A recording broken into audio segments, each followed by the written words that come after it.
1 Petrus pasal 2. Karena itu, buanglah segala kejahatan, segala tipu muslihat dan segala macam kemunafikan, kedengkian dan fitnah. Dan jadilah sama seperti bayi yang baru lahir, yang selalu ingin akan air susu yang murni dan yang rohani, supaya olehnya kamu bertumbuh dan beroleh keselamatan, jika kamu benar-benar telah mengecap kebaikan Tuhan.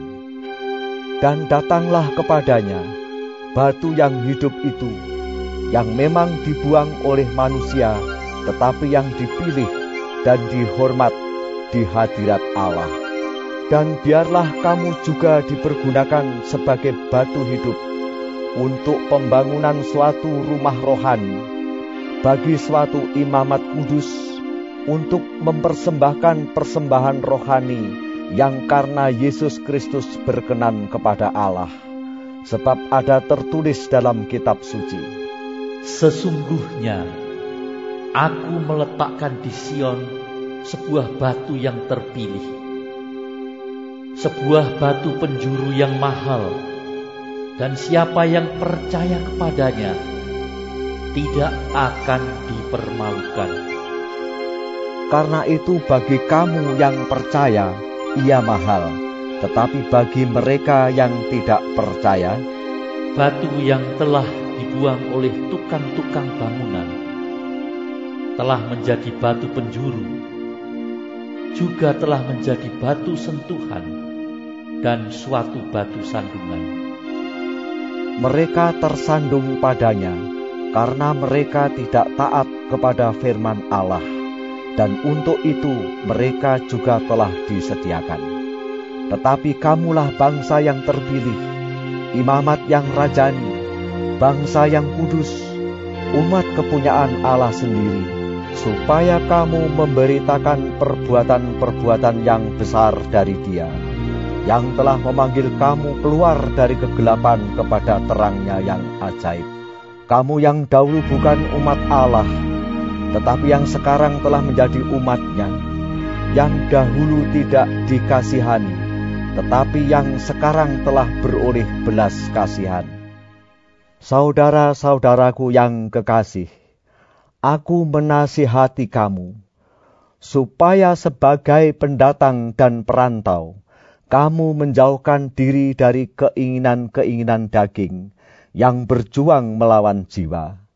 Milikilah cara hidup yang baik di tengah-tengah bangsa-bangsa bukan Yahudi, supaya apabila mereka memfitnah kamu sebagai orang durjana, mereka dapat melihatnya dari perbuatan-perbuatanmu yang baik dan memuliakan Allah pada hari Ia melawat mereka.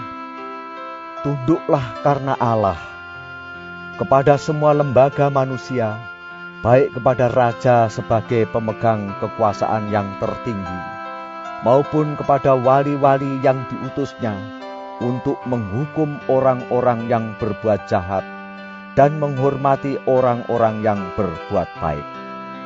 Sebab inilah kehendak Allah, yaitu supaya dengan berbuat baik kamu membungkamkan kepicikan orang-orang yang bodoh.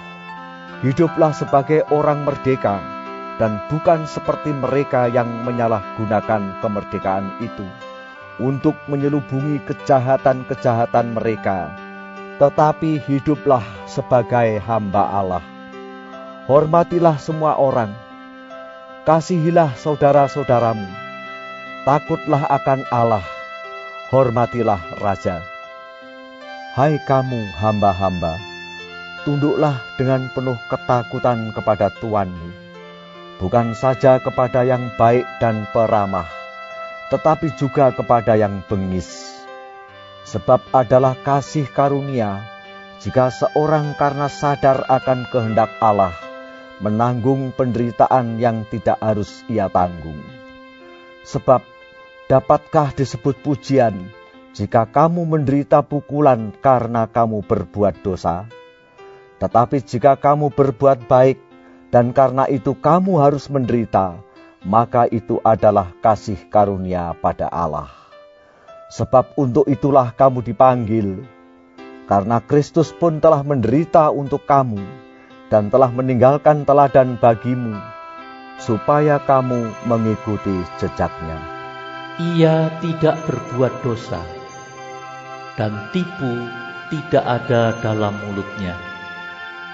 Ketika ia dicaci maki, ia tidak membalas dengan mencaci maki.